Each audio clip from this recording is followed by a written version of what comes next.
सभी धर्मप्रेमी सज्जनों को मेरा सादर नमस्ते।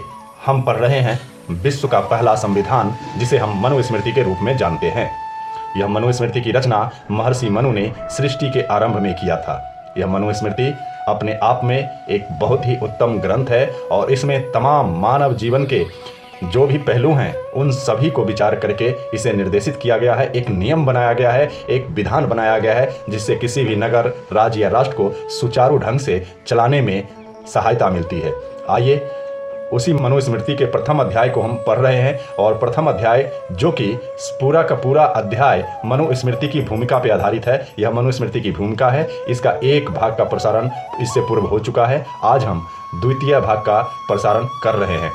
तो विलंब ना करते हुए मैं आप सभी धर्मप्रेमी सज्जनों से निवेदन करता हूं कि कृपया इस चैनल को सब्सक्राइब अवश्य करें, लाइक, कमेंट व शेयर भी करें, क्योंकि आपके द्वारा किया गया सब्सक्राइब, लाइक, कमेंट व शेयर हमें प्रेरित करता है और हम उस प्रेरणा से प्रेरित होकर आपके लिए उत्तम से उत्तम प्रस्तुति देने का प्रयास करते हैं। तो आइए विलंब ना करते हुए हम मनुस्मृति प्रथम अध्याय भूमिका भाग 2 प्रारंभ करते हैं। अब देखते हैं कि भारत में मनुस्मृति का प्रभाव एवं महत्व क्या है। आइए इस पर प्रकाश डालते हैं। मनुस्मृति का आद्य रूप क्या था, इस विषय में आगे इसी अध्याय में विचार किया जाएगा।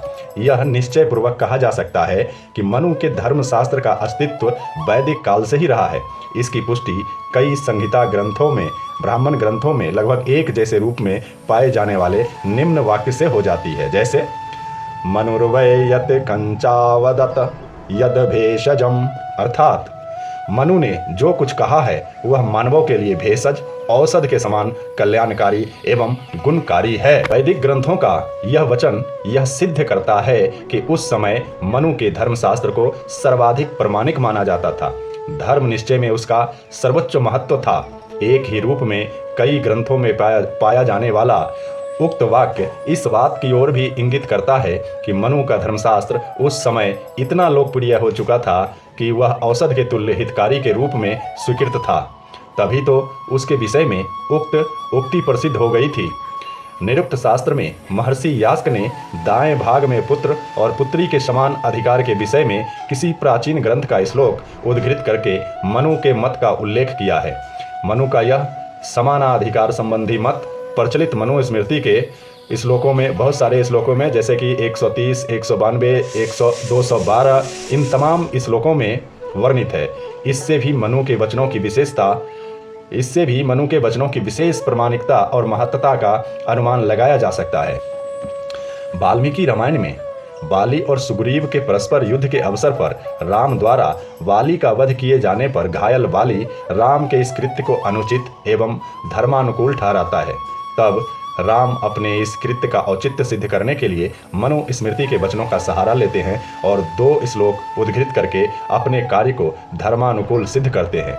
वे दोनों श्लोक प्रचलित मनुस्मृति में किंचित पाठांतर में पाए जाते हैं। इन वचनों से भी ज्ञात होता है कि श्री राम के समय मनुस्मृति को धर्म निश्चय करने में अत्यधिक प्रामाणिकता, प्रसिद्ध मान्यता और महत्ता प्राप्त थी।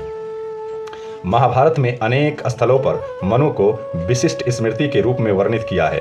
महाभारत के इस श्लोक से ज्ञात होता है कि उस समय मनु के वचनों को कुतर्क आदि के द्वारा अकाट्य माना जाता था, अर्थात काटने योग्य नहीं था। वह श्लोक इस प्रकार से है। भारतम मानवो धर्म संगोपागश्चित कित्सकः आज्ञा सिद्धानि चत्वारि न हन्तव्ययानि हेतुभिः, अर्थात महाभारत पाठ भेद से पुराण, मनु द्वारा प्रतिपादित धर्म, संगोपांग, शिक्षा प्राप्त चिकित्सक, धार्मिक विद्वानों की आज्ञा से सिद्ध कार्य, इन चारों को हेतु शास्त्र का आश्रय लेकर कुतर्क आदि द्वारा खंडन नहीं करना चाहिए। आचार्य बृहस्पति ने तो अपनी स्मृति में स्पष्ट शब्दों में मनुस्मृति को सर्वोच्च स्मृति घोषित किया है। उनकी प्रामाणिकता और महत्ता की उद्घोषणा करते हुए और उसकी प्रशंसा करते हुए वो कहते हैं, वेदार्थोपनिबद्धत्वात् प्रधानान्यहिं मनुस्मृतेः मन्वर्थ विपरीता तु या स्मृतः सा न शस्यते तावच्छास्त्राणि शोभते तर्क व्याकरणानि च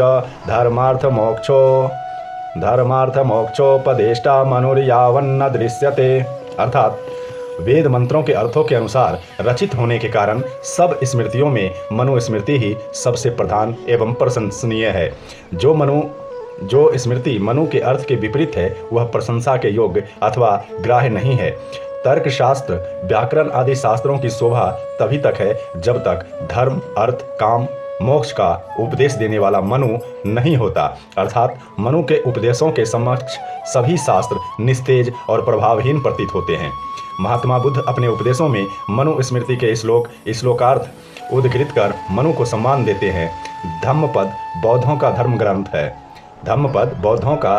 ग्रंथ है। उसमें महात्मा बुद्ध के उपदेश संकलित हैं। महात्मा बुद्ध की स्थिति काल लगभग 2600 वर्ष पूर्व माना गया है। मनु के श्लोकों का पाली भाषा में रूपांतरण धम्मपद में मिलता है। इसका भाव यह है कि मनुस्मृति बुद्ध से पूर्वकालीन है और बौद्धों में भी प्रमाणिक एवं मान्य रही है। 2 उदाहरण देखिए मनुस्मृति में। अभिवादनशीलस्य नित्यं वृद्धोपसेविन चत्वारि तस्य वर्धन्ते आयुर्विद्या यशोबलम्। अब इसी श्लोक को धम्मपद में लिखा है। अभिवादनशीलस्य नित्यं बुद्धापञ्चानियो चत्तारो धम्मा वर्धन्ते आयुर्विद्यो यशोबलम्। मनुस्मृति में न तेन वृद्धो भवति येनास्य पलितं शिर, और धम्मपद में न तेन थेरोषि होति येनस्य पलितं शिरो। इसी प्रकार बौद्ध महाकवि अश्वघोष ने, जो राजा कनिष्क का समयकालीन था, जिसका कि समय प्रथम शताब्दी ईस्वी माना जाता है, अपनी वज्रकोपनिषद कृषि में अपने पक्ष के समर्थन में मनु के अनेक श्लोकों को प्रमाण रूप में उद्धृत किया है। अर्थात यह जो बौद्ध के महाकवि थे अश्वघोष बौद्ध के महाकवि थे, उन्होंने भी उन्होंने जो ग्रंथ लिखा उसका नाम था वज्रकोपनिषद। इस वज्रकोपनिषद में भी मनुस्मृति के समान ही इन्होंने अपने भाषा में इस श्लोक को उद्धृत किया है। 500 से 400 ईस्वी पूर्व हुए महाकवि भास द्वारा रचित प्रतिमा नाटक में रावण के मुख से कहे गए वाक्य से ज्ञात होता है कि उस समय मनु के धर्मशास्त्र को गौरव के साथ पढ़ा जाता था और वह महत्वपूर्ण पाठ्य ग्रंथों में से एक था। रावण द्वारा कहलाया गया वाक्य है। यह वाक्य रावण ने कहा है। रावणः क्या कहा है? काश्यप गोत्रो अस्मिन् सांगोपांग वेदम धीये मानवीयम धर्मशास्त्रम माहेश्वरम योगशास्त्रम च। अर्थात विश्वरूप ने अपने यजुर्वेदाभाष्य और याज्ञवल्क्य स्मृति भाष्य में मनु के अनेक श्लोकों को उद्धृत किया है। शंकराचार्य ने वेदांत सूत्र भाष्य में मनुस्मृति के पर्याप्त उदाहरण दिए हैं। 500 ईस्वी में जैमिनी सूत्रों के भाष्यकार सारस्वामी ने अपने भाष्य में मनु के अनेक वचनों का उल्लेख किया है। याज्ञवल्क्य स्मृति के एक अन्य भाष्यकार विज्ञानेश्वर ने याज्ञवल्क्य स्मृति के श्लोकों की पुष्टि के लिए मनु के श्लोकों को पर्याप्त संख्या में उद्धृत किया है। गौतम, वशिष्ठ, आपस्तंभ, आश्वलायन, जैमिनी, बौद्धायन आदि सूत्र ग्रंथों में भी मनु का आदर के साथ उल्लेख है। आचार्य कौटिल्य ने अपने अर्थशास्त्र में बहुत से स्थलों पर मनुस्मृति को अपने विधानों का आधार बनाया है और कई स्थलों पर मनु के मतों का उल्लेख किया है। अन्य भी बहुत से ग्रंथ हैं जिन्होंने अपनी प्रामाणिकता और गौरव बढ़ाने के लिए अथवा मनु के मत को मान्य मानकर उद्धृत किया है। 19वीं शताब्दी में मनुस्मृति को सर्वाधिक महत्व आर्य समाज के प्रवर्तक महर्षि दयानंद ने दिया। उन्होंने केवल मनुस्मृति को ही आर्य एवं प्रमाणिक धर्मशास्त्र घोषित किया और अपने मंतव्यों का आधार बनाया। उन्होंने अपने ग्रंथों में मनुस्मृति के 514 श्लोकों या श्लोक खंडों को प्रमाण रूप में उद्धृत किया है। प्राचीन काल से मनुस्मृति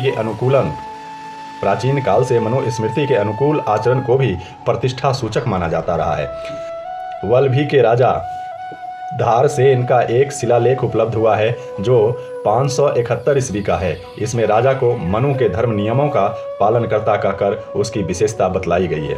सभी स्मृति ग्रंथों एवं धर्मशास्त्रों में प्राचीन काल से लेकर अब तक सर्वाधिक टीकाएं एवं भाष्य मनुस्मृति पर ही लिखे गए हैं और अब भी लिखे जा रहे हैं। यह भी मनुस्मृति की सर्वोच्चता एवं सर्वाधिक प्रभव विष्णुता का द्योतक है।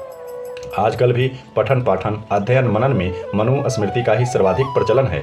हिंदू कोडविल एवं संविधान का प्रमुख आधार मनुस्मृति को माना गया है। आजकल भी न्यायालयों में न्याय दिलाने में मनुस्मृति की महत्वपूर्ण योगदान रहता है। हिंदू सामाजिक तथा राजनीतिक व्यवस्थाओं के प्रसंग में मनुस्मृति का उल्लेख अनिवार्य रूप से होता है और इसमें मार्गदर्शन भी प्राप्त किया जाता है। विदेशों में मनुस्मृति का प्रभाव और विदेशी विद्वानों द्वारा मनु की प्रशंसा। आइए देखिए विदेश में मनुस्मृति का प्रभाव कैसा है और किस तरह से विदेशों में मनुस्मृति की भी प्रशंसा की जाती है। आइए देखते हैं। महर्षि मनु और मनुस्मृति केवल भारत के ही नहीं, ये अधिकांश विश्व से संबंध रखते हैं। इनका प्रभाव केवल भारत में ही नहीं अपितु विश्व के अधिकांश सभ्य देशों में रहा है। प्राचीन काल में ही मनुस्मृति का प्रसार दूर दूर तक हो चुका था। अनेक देशों की संस्कृति, सभ्यता, साहित्य, इतिहास आदि को मनुस्मृति ने प्रभावित किया है। इस प्रकार मनु और मनुस्मृति का अंतर्राष्ट्रीय या विश्व स्तरीय महत्व है।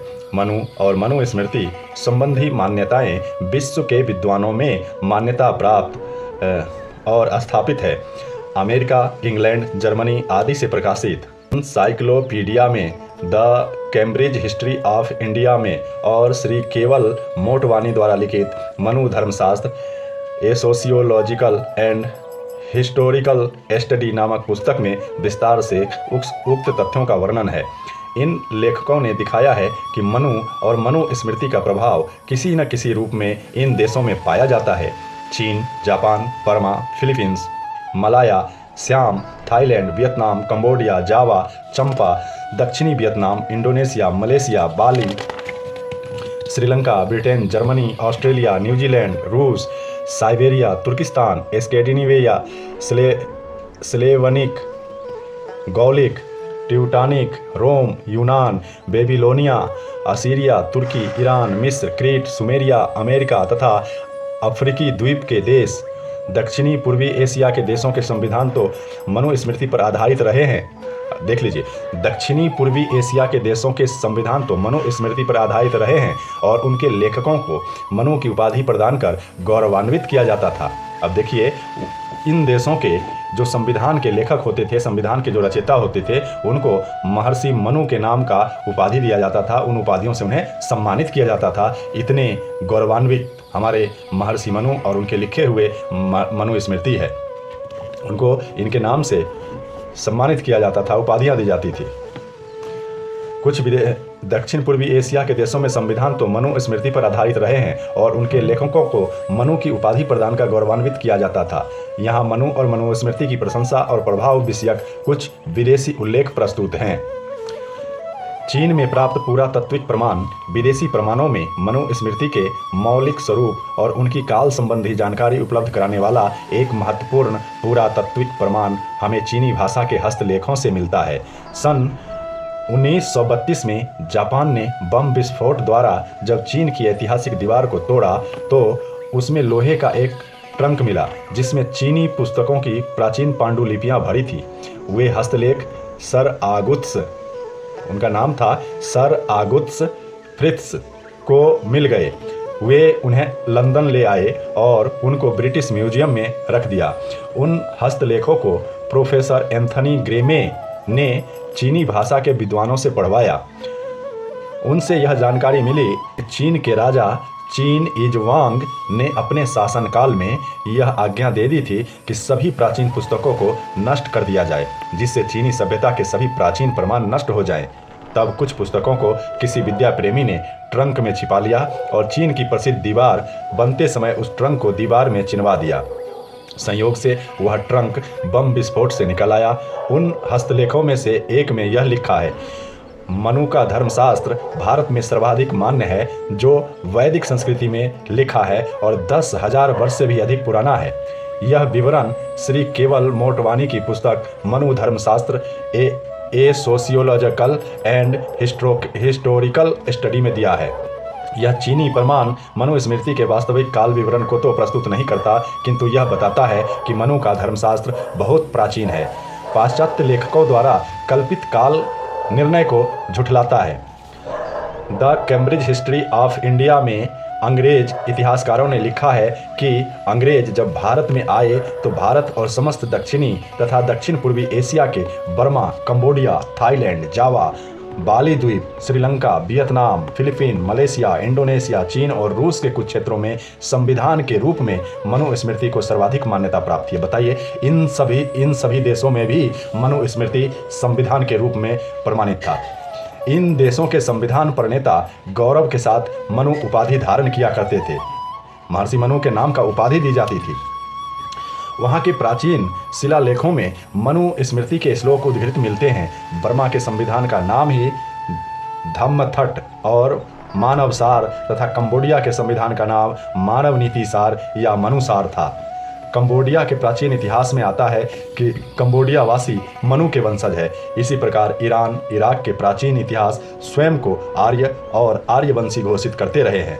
मिस्र के वासी स्वयं को सूर्यवंशी मानते हैं। उनके पिरामिडों में सूर्य का चित्र अंकित मिलता है, जो उनके सूर्यवंशी होने का प्रतीक है। इसी के साथ मैं इस द्वितीय भाग को यहीं पे विराम दूंगा। इससे आगे का भाग मैं अगले भाग में प्रस्तुत करूंगा। यह अभी मनुस्मृति प्रथम अध्याय का भूमिका भाग चल रहा है। यह भूमिका है कारण कि यह पूरा का पूरा प्रथम अध्याय पूरा का पूरा मनुस्मृति की भूमिका में ही निकल गई है। तो इसलिए ये बहुत लंबी चौड़ी भूमिका है इसका। और ये भूमिका जब तक हम किसी भी ग्रंथ की भूमिका को नहीं समझ पाते हैं, तब तक उस ग्रंथ को समझने के बाद हम ग्रंथ को आसानी से समझ पाते हैं। तो इसलिए भूमिका को समझना बहुत ही ज़रूरी होता है। तो इससे आगे की भूमिका हम भाग 3 में प्रस्तुत करेंगे। तब तक के लिए हम आप सभी से अनुमति चाहते हैं और अंत में एक निवेदन करते हैं कि आप इस चैनल को सब्सक्राइब अवश्य करें, लाइक, कमेंट व शेयर भी करें। इसी के साथ ओम शांति। आप सभी दर्शकों का दिन मंगलमय हो। ओम नमस्ते।